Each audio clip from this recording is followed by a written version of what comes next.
Amén. Hoy vamos a comenzar el capítulo 2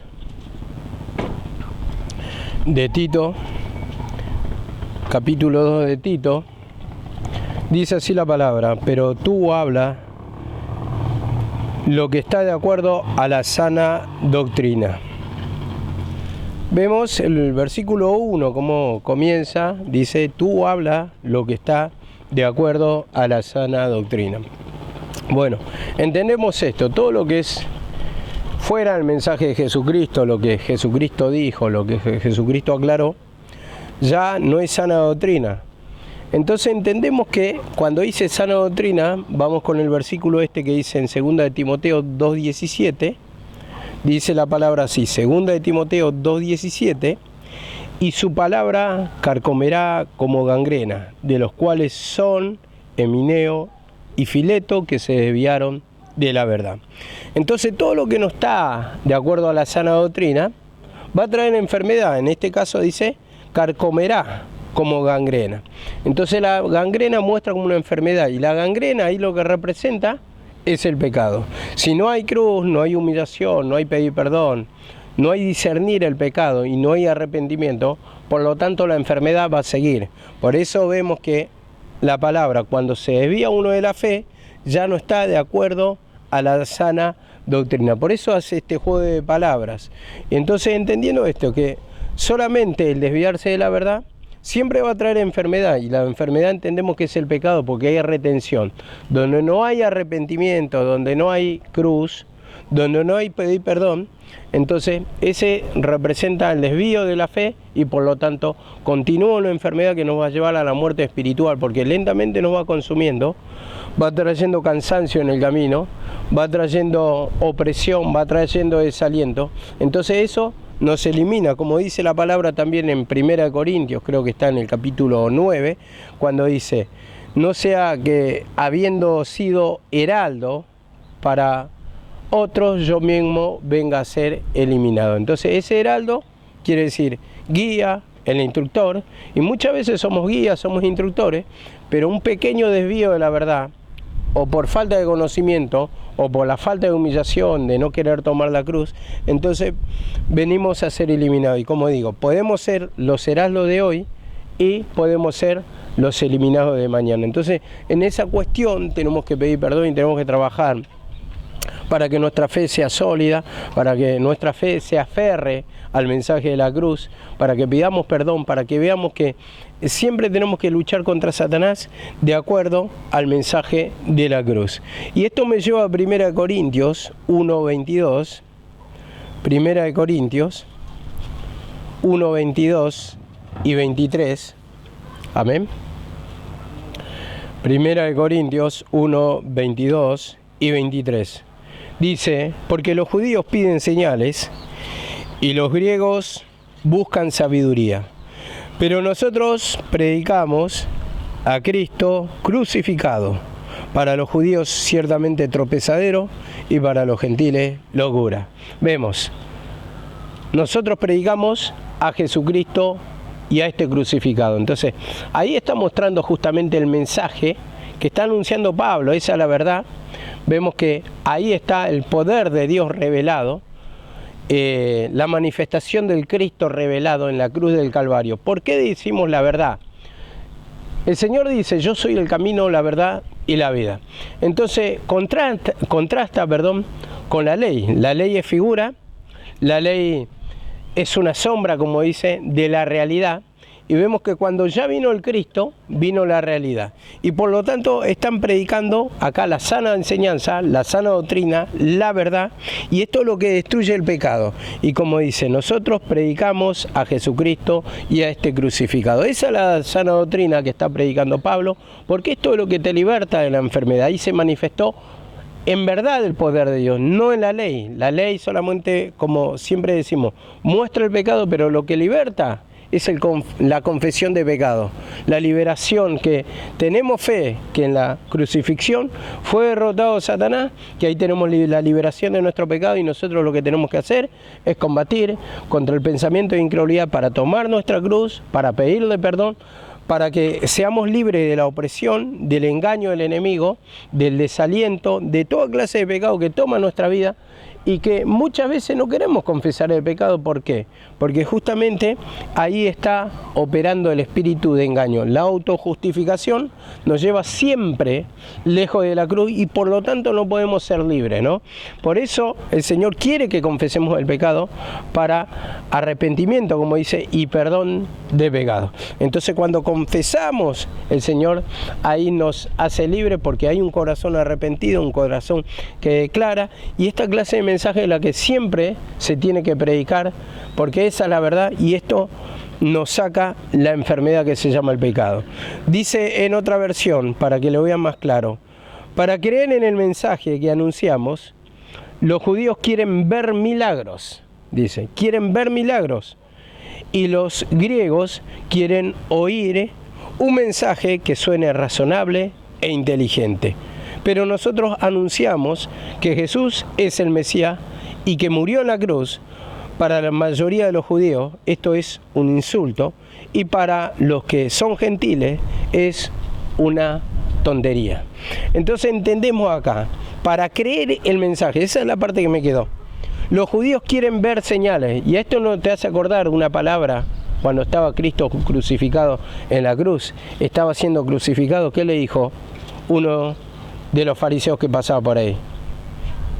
Bájate de la cruz y creeremos. Bájate de la cruz. Ellos quieren ver milagros. Entonces quieren ver el poder manifestado. Pero la palabra, ¿qué dice? Que tenemos que creer para ver el poder del Señor. Pero la convicción del hombre, la idea del hombre, es querer ver el milagro para creer. Pero vemos acá que justamente el milagro de Dios obra por la fe. El poder de Dios obra por la fe. ¿Y la fe qué es? Es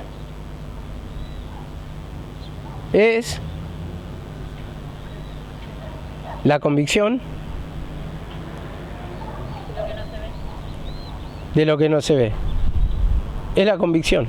Es la certeza de lo que se cree y la convicción de lo que no se ve. Ese versículo tiene que quedar claro. ¿Por qué? Porque nosotros, para creer siempre, tenemos esa naturaleza. Voy a creer en Dios o creo en Dios. Vemos que cuando no se dan los milagros, ¿qué pasa? ¿No nos enojamos con Dios? No estamos enojados porque no se da y yo no sé por qué hace cuánto, estoy en el camino y no pasa nada. Entonces ahí se ve nuestra incredulidad. Pero cuando vemos, nos alegramos, en un momento se va el enojo, en un momento ya estamos viniendo otra vez, orando, escuchando la palabra, nos levanta el ánimo. Pero cuando no se dan las cosas, ¿qué pasa? Hay desaliento, hay tristeza, hay abandono, queremos abandonar el camino del Señor. ¿Por qué? Porque justamente es la naturaleza del hombre que quiere ver primeramente y después cree. ¿Qué dijo Tomás? Si no viere los agujeros en sus manos y dice, y su costado, dice, abierto, no creeré. Entonces, ¿qué le dijo el Señor cuando se le presentó? Tomás, mete la mano en mi costado y mira mis manos. Entonces, justamente vemos que cómo el Señor ahí le está mostrando la gran incredulidad que tenía, la manera propia que tenía, el desafío del Señor cuando la palabra te dice, fiel es el que prometió y que se va a dar los milagros. De acuerdo a la palabra, nosotros nos vamos humillando y va a venir, pero nosotros en la desesperación, en la incredulidad, queremos ver primero, entonces estamos desmintiendo la palabra ahí. Cuando queremos ver primero, estás teniendo por mentiroso a Dios. Si yo no veo, no creo. Entonces ahí está la incredulidad que hay en nosotros, los enojos, los desacuerdos contra el Señor. Dice así la palabra en Tito 1:9. Tito 1:9. Tito 1:9. Dice así la palabra, reteniendo la palabra fiel, que es conforme a la enseñanza, para que seas capaz de exhortar con sana doctrina y refutar a los que contradicen. Dice, la palabra fiel. Entonces, la palabra o la sana doctrina, eso es lo que tenemos que retener. La sana, porque provoca también sanidad, no trae enfermedad. Entonces, esto es lo que hay que retener, como dice acá, reteniendo la palabra fiel, tal como ha sido enseñada. Entonces, tal como se enseñó. Y tal como se enseñó a nosotros, que nos enseñan siempre en la palabra, a humillarnos, a pedir perdón, a saber que todo lo que nos pasa es consecuencia de nuestro pecado.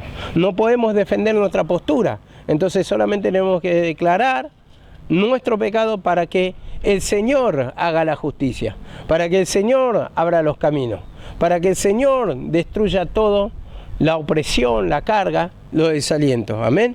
Entonces dice acá también, en 1 de Pedro 4:11, 1 de Pedro 4:11, ya que está, vamos a agregar, el que habla, hable conforme a las palabras de Dios. Entonces esto me hace acordar un poquito. ¿Cuántas veces en nuestra locura hablamos fuera de la palabra? Pero no es así. Pero me está pasando esto, pero me está pasando lo otro. Y dice, hable conforme a las palabras de Dios. Dice, el que habla, hable conforme a las palabras de Dios. ¿Y la palabra de Dios cuál es? Cristo crucificado. Entonces, ¿qué tengo que hacer cuando viene ese desaliento?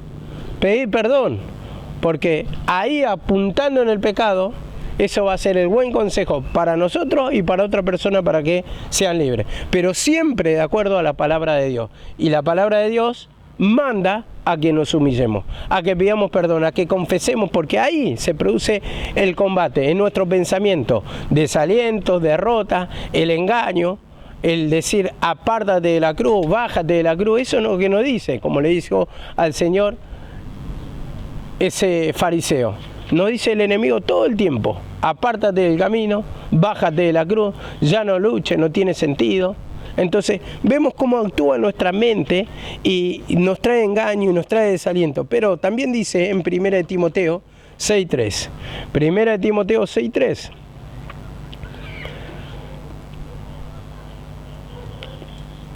si alguno enseña una doctrina diferente y no se conforma a las sanas palabras, la de nuestro Señor Jesucristo, y a la doctrina que es conforme a la piedad, a una vida recta, a una vida justa, a una vida santa, dice, nada sabe y delira.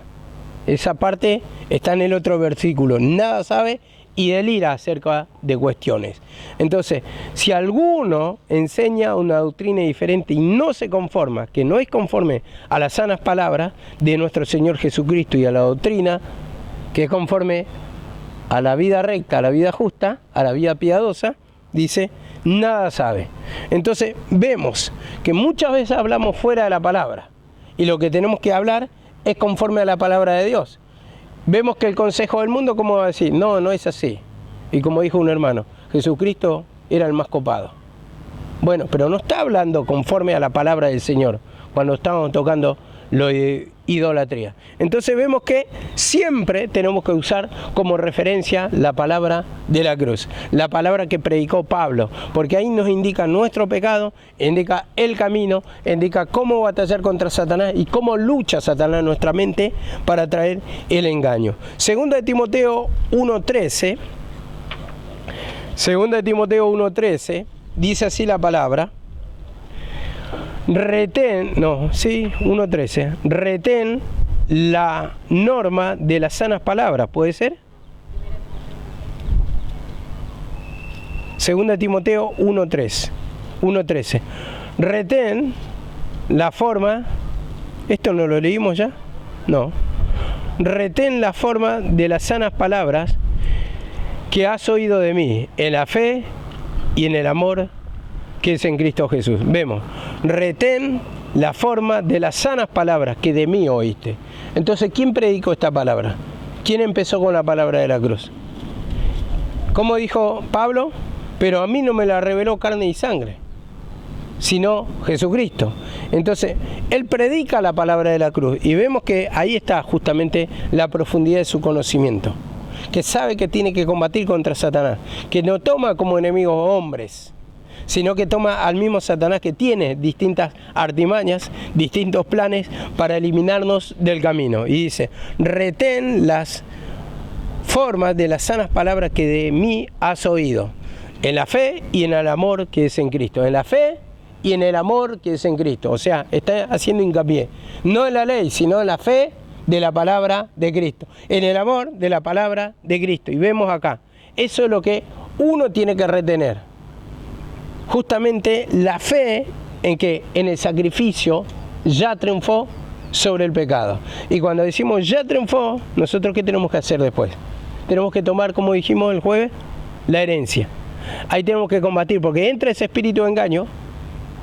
Cuando hay un conflicto, cuando hay una duda, no peleamos, no batallamos, hay temores, hay duda, hay controversia, hay razonamiento y no peleamos por la herencia que nos pertenece, porque Cristo ya venció, pero dice, echa mano a la vida eterna y nosotros nos vamos y no tomamos esa herencia que nos dejó, porque ahí está Satanás y Satanás nos quiere como un usurpador, quiere tomar todo lo que es nuestro.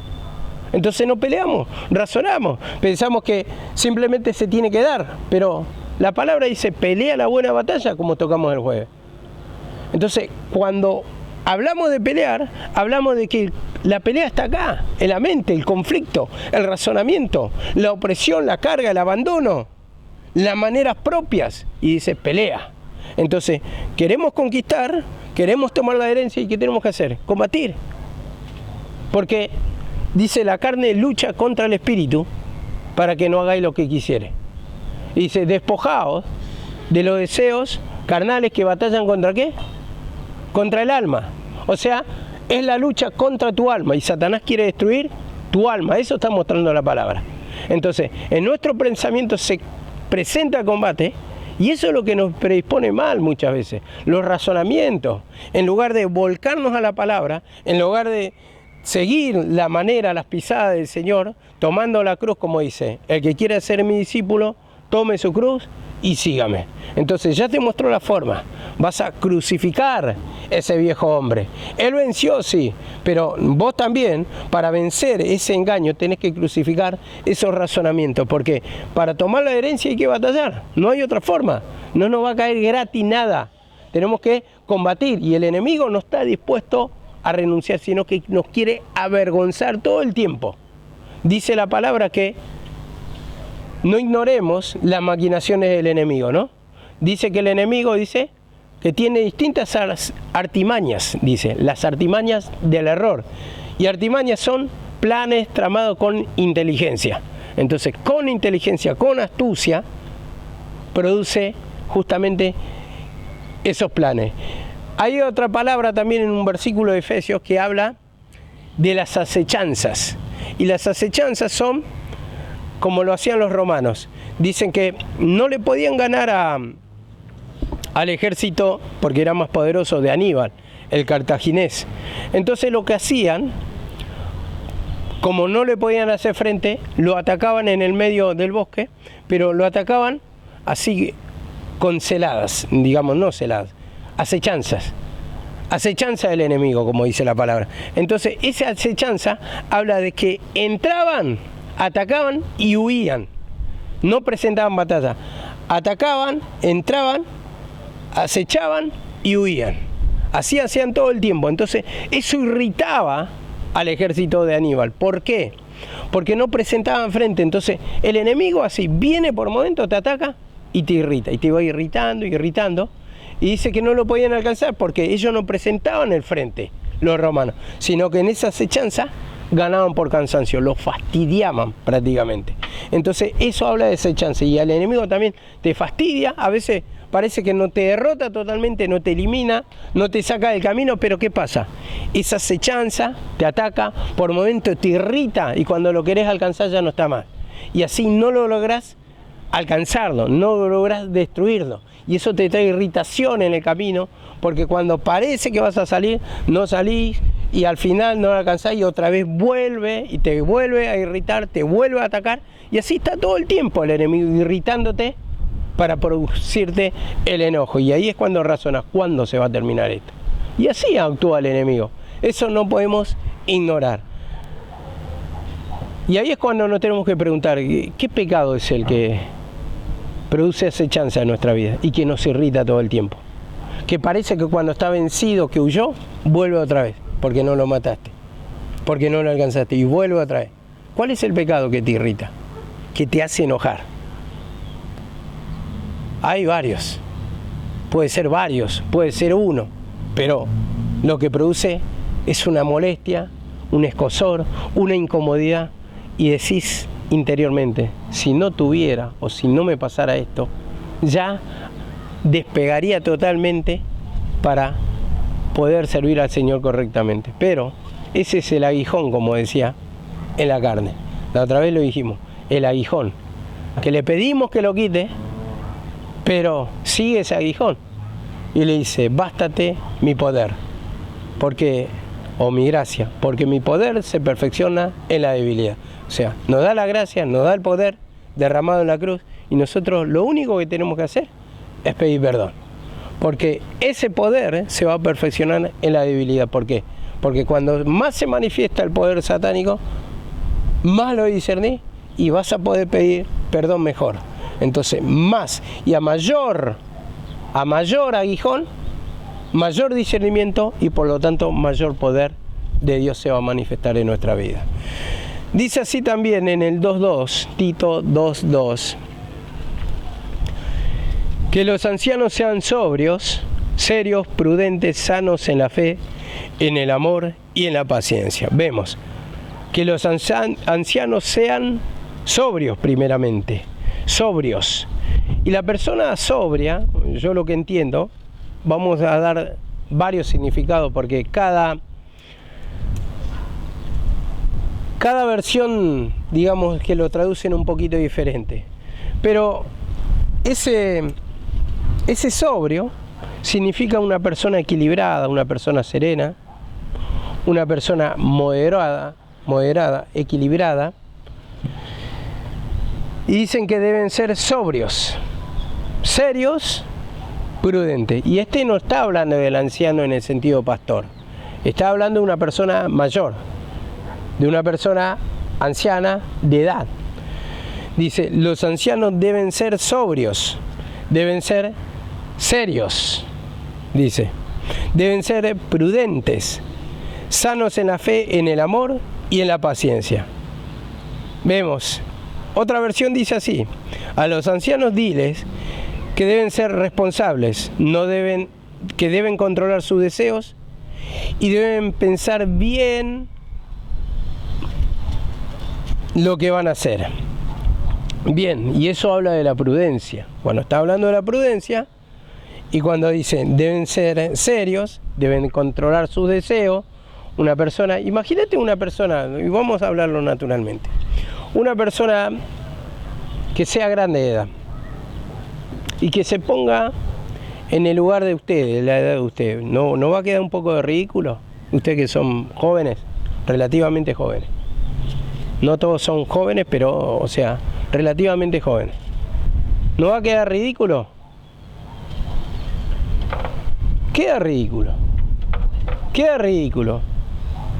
Como algunos creen que, bueno, las personas que te van a decir o van a querer quedar bien con vos, si yo me pongo un re chupín, viste, una camisita entallada, ando con un arito y todo re tatuado en el brazo, ¿qué me van a decir? Muy cheto, muy bien, sí, o sea, te queda canchero, te dicen eso, te queda canchero. Pero, a ver, uno se da cuenta de la edad ya y no queda, yo creo que es así, que no queda. Creo que la vestimenta va de acuerdo con las edades. Con las edades, igual que las chicas que se quieren hacer la jovencita, ¿viste? Y andan con una minifalda, también pueden tener a veces hasta el cuerpo, bien. Pero ¿qué pasa? Ya cuando tienen cierta edad no queda, por más que tengan un cuerpazo. ¿Por qué? Porque justamente queda desubicado. Y en ese sentido, vemos que acá, que le pide a los ancianos de la iglesia que sean sobrios, o sea, templados, que sean moderados en todo su actuar. Dice que sean serios, esa seriedad. Y esa seriedad entra no solamente en la vestimenta, la conducta, también en el hablar.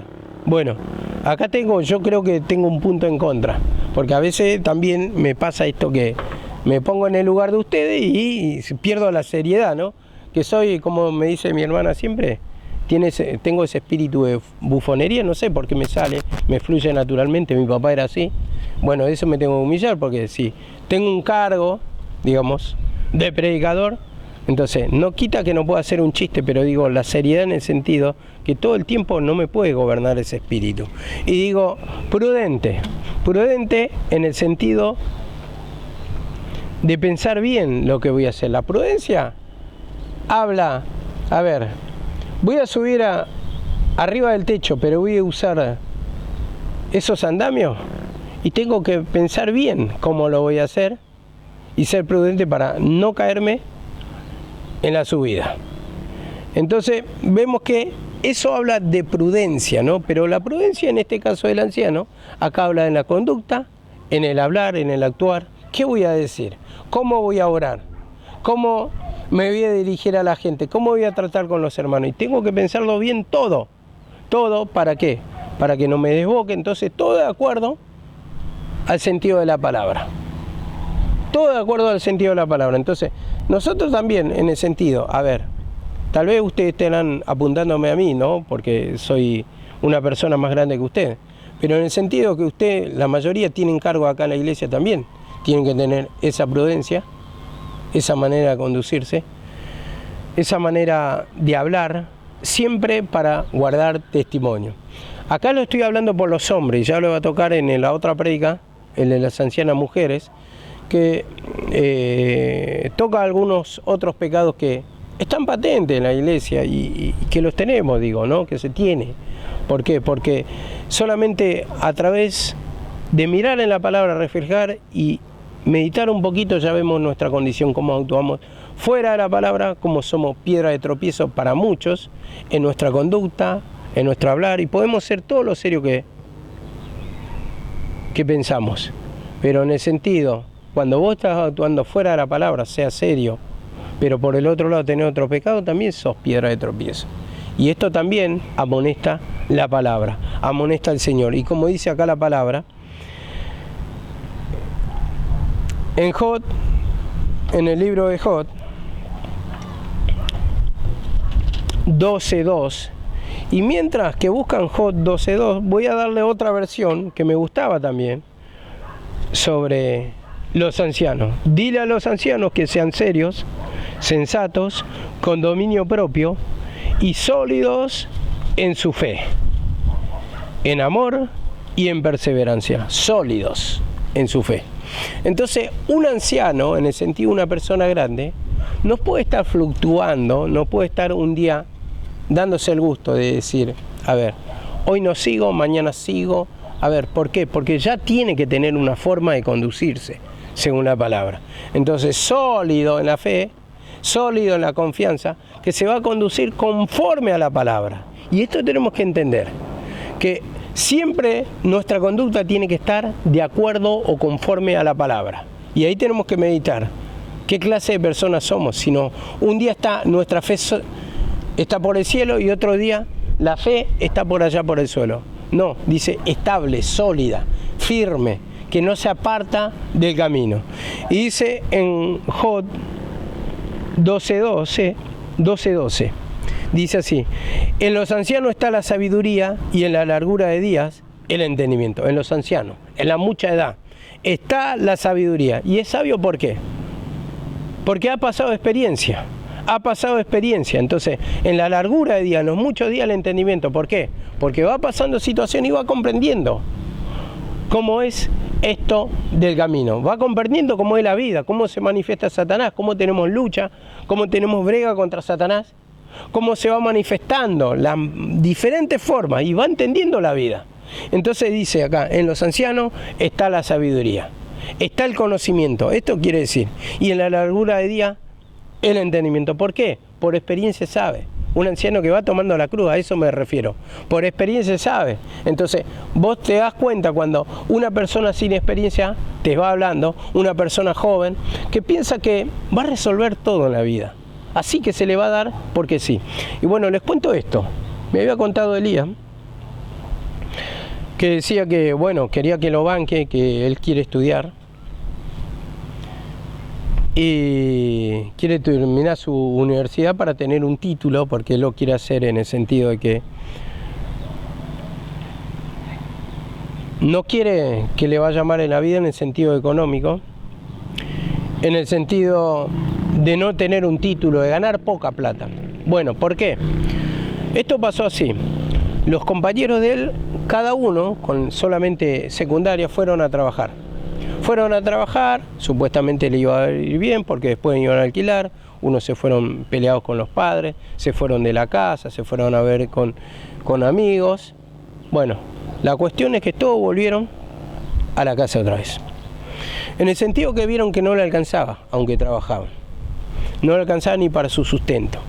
Que la casa tenían todo eso servido, ¿no? Pero por el enojo, por que le ponían límites, ellos pensaban que simplemente trabajando iban a lograr todo, que iban a poder pagar el alquiler, que iban a poder comer, que iban a poder pagar el impuesto y vestirse. Y se dieron cuenta que no, volvieron a su casa. Entonces, bueno, acá en esto se dio cuenta Lía, entonces puso como ejemplo a los compañeros.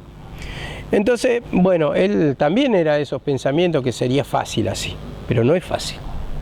En el sentido que, justamente estoy hablando acá, que una persona grande se da cuenta, porque lo ha pasado, que se ha ido de casa como yo, y me di cuenta que no es fácil nada, que es mucho sacrificio, que si tenemos algo de nuestros padres, las comodidades, tenemos que valorarlo, porque no es fácil.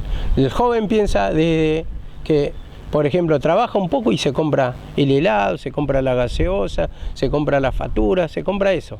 Pero no está pensando que tiene el impuesto gratis en la casa, no está pensando que no tiene otros gastos, quiere comprar muchas veces la moto, en el sentido que, no digo que está mal, pero en el sentido que si no aporta en la casa, por ahí lo podés hacer. Pero cuando salís fuera de casa te das cuenta que ya, y muchas veces solo, y digo, y más sería con una familia, ¿qué te va a alcanzar?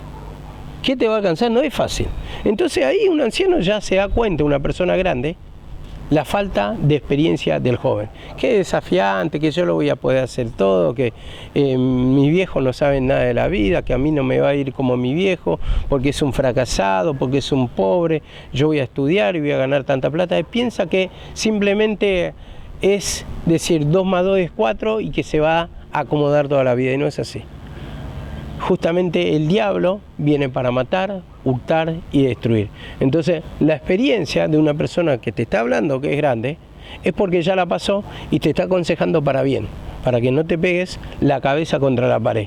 Porque muchas veces piensa así el joven.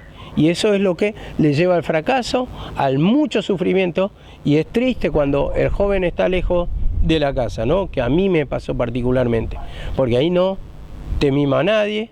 Ahí si vas a pasar hambre, pasa hambre, ya no son tus parientes, por más que te digan, o son tus parientes, ponele que sean tus tíos, tus primos, pero no va a tener ese mismo sentimiento que va a tener tu padre para darte. ¿Tenés hambre? Tomá. ¿Querés comer algo? Tomá. No, ellos no comprenden eso. Ahí te la tenés que ganar vos, y si pasás hambre, no le va a importar porque no tiene el mismo sentimiento de un padre hacia un hijo. Entonces, ya no va a estar papá, mamá para protegerte. Entonces, vemos que cuando hay un consejo de un anciano, es porque ya lo pasó. Dice también Proverbios 16:31. Proverbios 16:31. Dice así la palabra: la corona de la vejez, corona de honra es la vejez, que se halla en el camino de la justicia. Corona de honra, dice, es la vejez, que se halla en el camino de la justicia. Hay otra versión que dice así, para que entendamos: las canas son una corona de gloria que se obtiene por llevar una vida justa. Una vida justa. Las canas, dice, son una corona de gloria que se obtiene por llevar una vida justa. Y otra versión dice así: la vejez es la corona de una vida honrada y se halla en el camino de la justicia. Entonces, tenés cana, pero estando en el camino va a ser como una corona que te honra. No solamente obtener las canas, como en este caso tengo acá en mi barba, pero sin la sabiduría. Eso es simplemente vejez natural. Pero vemos acá, la vejez en el camino, estas canas van a ser honra, porque te vas a encontrar honrado en una situación de privilegio, en una situación que te bendice el Señor. Entonces a eso tenemos que llegar. En nuestra vejez, cuando peinemos canas, cuando peines canas, tiene que llegar justamente la bendición a tu vida. Pero eso en el camino de la justicia. Y el camino de la justicia habla de humillación, habla de tomar el consejo, habla de tomar la cruz, habla de declarar el pecado para que te honre el Señor por cuanto te mantenés en el camino de la justicia, en el camino que Él te trazó para confesar el pecado, para declarar el pecado, para destruir el pecado, y al final de todo, esto va a ser una vida de honra, llegar a la vejez honrado, siendo con todas las bendiciones que el Señor tiene para cada uno de nosotros. Amén.